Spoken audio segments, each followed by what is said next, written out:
Hello everyone, welcome back to my channel. तो दोस्तों, स्वागत है आप सबका हमारे चैनल पर, जहां हम बातें करते हैं फैशन, ब्यूटी, लाइफ स्टाइल, पूजा पाठ से जुड़े हुए ऑल इन टॉपिक पर। और मैं आपके साथ शेयर करती हूं अपनी लाइफ का एक्सपीरियंस। तो दोस्तों, हरे कृष्णा, राधे राधे। कैसे हैं आप सब? आशा करती हूँ आप सभी लोग अच्छे होंगे। मैं भी बिल्कुल ठीक हूँ। और ये जो है ना, वो धूप पड़ रही है क्योंकि मैं वैसे मंदिर में बैठी हूँ तो पीछे से धूप आ रही है। तो आज का वीडियो जो है वो मेरे पास किसी का कमेंट आया था। इनफैक्ट ये वीडियो मैं पहले भी अपलोड कर चुकी हूँ। ये वीडियो डिटेल में हमारे चैनल पर अपलोड है। क्योंकि ऐसा होता है कि परिवार धीरे धीरे आगे बढ़ रहा है, लोग और जुड़ रहे हैं, धीरे धीरे बड़ा हो रहा है।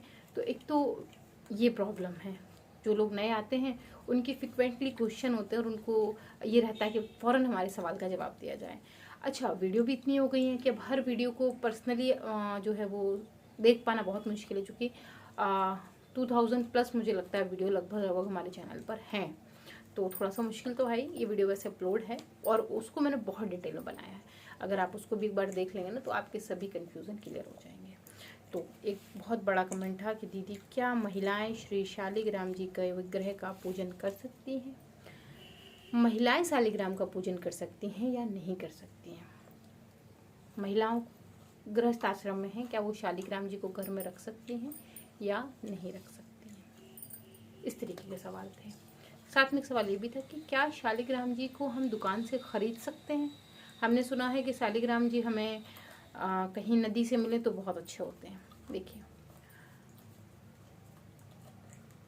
अगर ऐसा होता कि हम शालिग्राम जी को खरीदते और खरीदने से मतलब दुकान से उनको निछावर दे के लाते, खरीदना उसके लिए गलत शब्द है, सही शब्द निछावर है। अगर हम उनको निछावर दे के घर लाते हैं तो हम किसी और का भी भला कर रहे हैं, ठीक है ना। किसी और का भी काम हमारे द्वारा चल रहा है, ठीक है ना भाई। जब कोई व्यक्ति हमसे कुछ कमाएगा तभी तो अपने बच्चों को 2 रोटी खिलाएगा।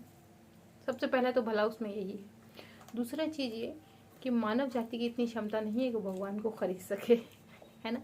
तो ये जो खरीदने जैसी भावना आपके अंदर बैठी हुई है, इसे ही ख़त्म कर दें, पूर्ण रूप से इसे ख़त्म कर दें, है ना। तो अगर ऐसा होता तो फिर हम राधा जी, कृष्ण जी, राम दरबार या दुर्गा जी या कोई ये जो विग्रह, श्री विग्रह हम अपने घर लाते हैं, फिर हमें लाना ही नहीं चाहिए। तो ये जब तक आपके अंदर ये भावना है कि हम उन्हें खरीद के लाए हैं, इस भावना को पूर्णतः खत्म करें। सबसे पहला काम आप ये करें। आपकी क्षमता नहीं उनको खरीदने की, ना आप खरीद के ला सकते हैं। हाँ, भगवान जब आपके घर आना चाहते हैं तो वो किसी और का भी भला करके आना चाहते हैं, इसलिए आप उनकी मुंह मांगे निछावर दें। ये मैं हमेशा कहती हूँ, कभी भी बहुत इस चक्कर में ना पड़े यार 100 रुपये कम कर लो, यार बहुत महंगा है, ऐसा नहीं, बिल्कुल नहीं। और अगर आप जैसे बहुत सारे लोग बोलते हैं वो नदी की वो जो रहती है उसमें शालिग्राम बहुत शुद्ध मिलते हैं, और ऐसा कुछ भी नहीं है। अगर आप सच्ची भावना के साथ हृदय में अपनी भावना को शुद्ध करके और भगवान का अगर आप पूजन कर रहे हैं या पत्थर को ही पूज रहे हैं, तो उसमें भी साक्षात भगवान का वास होता है। ये ज़रूरी नहीं कि उनके लिए एकदम ओरिजिनल शालिग्राम होना ही ज़रूरी है। जो हमारे मंदिर में विग्रह मैंने आपको दिखाया है, वो कोई किसी बड़ी हमें नदी से नहीं मिले हैं। वो एक नदी पड़ती है नेपाल साइड, वहाँ से उसमें से शालिग्राम निकलते हैं, मैं उसका नाम भूल गई हूँ। तो ऐसा बिल्कुल नहीं है, क्योंकि मेरी श्रद्धा उस पत्थर में है और वो पत्थर मेरे लिए शालिग्राम है, वो शिला है, बस यही मेरे लिए सफिशिएंट है। तो ये एक भावना ज़रूर होनी चाहिए आपके साथ। दूसरा, जैसे मैंने भी आपको बताया कि आप पहले तो ये भावना ख़त्म करिए कि उन्हें ख़रीद के नहीं लाना चाहिए या कोई गिफ्ट में दे दे या हम कहीं से उठा लाएं। बहुत अच्छी चीज़ है कि अगर आप किसी तीर्थ पर जा रहे हैं, ये बहुत अच्छी चीज़ है। इसमें आपकी भावना बिल्कुल परिवर्तित हो जाती है। बहुत अच्छी चीज़ है, जैसे कि आप वृंदावन गए, जमुना जी के दर्शन कर रहे हैं, इलाहाबाद आए, त्रिवेणी के दर्शन कर रहे हैं, या आप कहीं और गए जहाँ पर ऐसी कोई तीर्थ है, वहाँ की नदी से अगर कोई पत्थर उठा लाते हैं तो ये तो आपके लिए साक्षात शालिग्राम है। इसलिए देखिए, हमेशा कहा जाता है कि त्रिवेणी में तो देवताओं का साक्षात वास है, ठीक है ना। तो अगर आप यहाँ से नदी के किनारे पे से अगर कोई पत्थर ले आते हैं, उसकी पूजा करते हैं, तो आपके लिए शालिग्राम ही है। आप जिस नज़र से देख रहे हैं बिल्कुल वही है। तो आपको पहले अपनी नज़र बदलने की ज़रूरत है, नज़रिया अपने आप बदल जाएगा चीज़ों के प्रति, है ना। अब महिला शालिग्राम जी का पूजन कर सकती हैं या नहीं, गृहस्थ आश्रम में रखना चाहिए कि नहीं? नहीं, बिल्कुल रख सकते हैं, बिल्कुल पूजन कर सकते हैं, कहीं कोई समस्या ही नहीं है। ध्यान किन बातों को रखना है, जो लोग मना करते हैं उसको मैं बताऊं।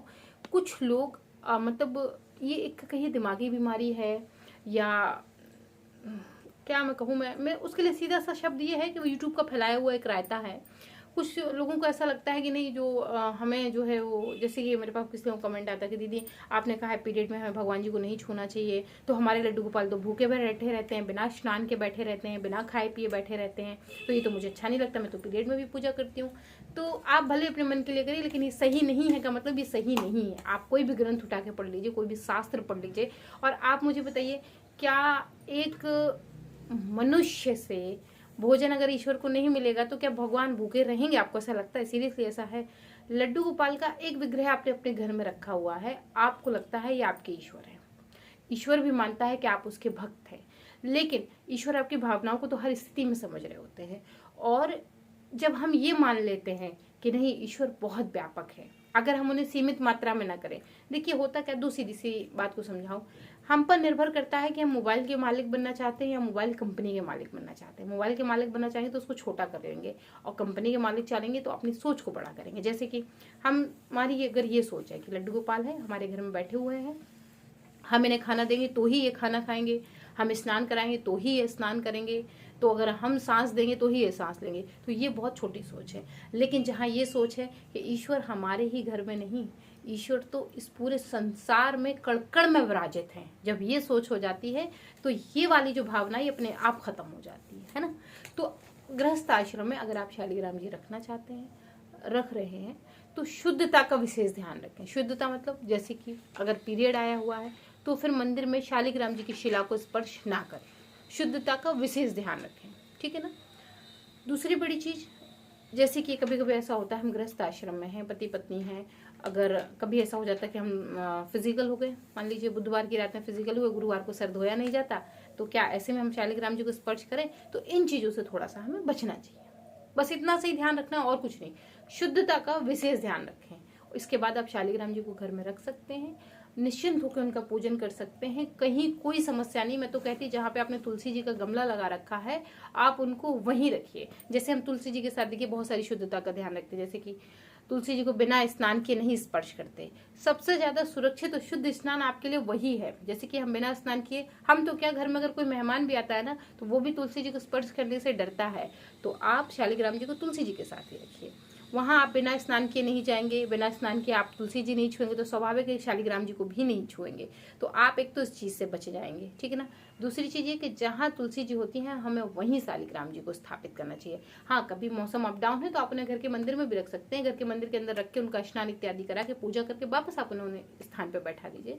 तो इस तरीके से आप अपनी दिनचर्या को बनाइए, शुद्धता का विशेष ध्यान रखिए, और इसमें कहीं कोई बड़ी समस्या नहीं है। ऐसा नहीं कि नहीं आप शालिग्राम जी का स्पर्श नहीं कर सकते, आप उन्हें छू नहीं सकते, आप उन्हें भोग नहीं लगा सकते। अरे बिल्कुल, ऐसा बिल्कुल भी नहीं है भाई, उन्होंने भी तो गृहस्थ आश्रम को अपनाया है, माँ वृंदा उनकी ही पत्नी है ना। तो जब हमने इस चीज को देखा है तो भाई वो कोई ऐसा ब्रह्मचारी नहीं है कि नहीं आप उन्हें नहीं छू सकते, आप उनकी सेवा नहीं कर सकते, नहीं बिल्कुल कर सकते हैं, लेकिन शुद्धता को मेंटेन करके, शुद्धता का ध्यान रखें। जैसे कि झूठे मुंह ना छुएं, हाथ पर अगर गंदे हैं तो स्पर्श ना करें, अगर आप वॉशरूम में फ्रेश होने के लिए गए हैं, नंबर 2 करने गए हैं, तब भी आप आके ना छुएं। फिर इस बात का विशेष ध्यान रखें। अगर ऐसी स्थिति बनती है तो आप पूजा का एक निश्चित समय जो है वो नियमित बना लें, अपना भी एक निश्चित समय नियमित बना लें, और उसके अंदर ही रहकर अपने पूजा पाठ को जो है वो प्रारंभ करें। उसी में बस किसी कमेंट कि दीदी हम लोग जैसे कभी मान लो बाहर चले जाते हैं, घर पे नहीं है, तो शालिग्राम जी के विग्रह का क्या, फिर तो पूजा नहीं हो पाएगी। कोई बात नहीं, तुलसी जी के नीचे उनको बिठाकर आप रखिए। आपका घर से बाहर आप कभी भी कहीं भी जाए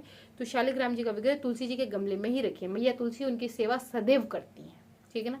वो पटरानी है और वो सदैव उनकी सेवा करती हैं, उनकी सेवा में तत्पर रहती हैं। तो आपको इसके लिए सोचने की, समझने की, परेशान होने की जरूरत नहीं है।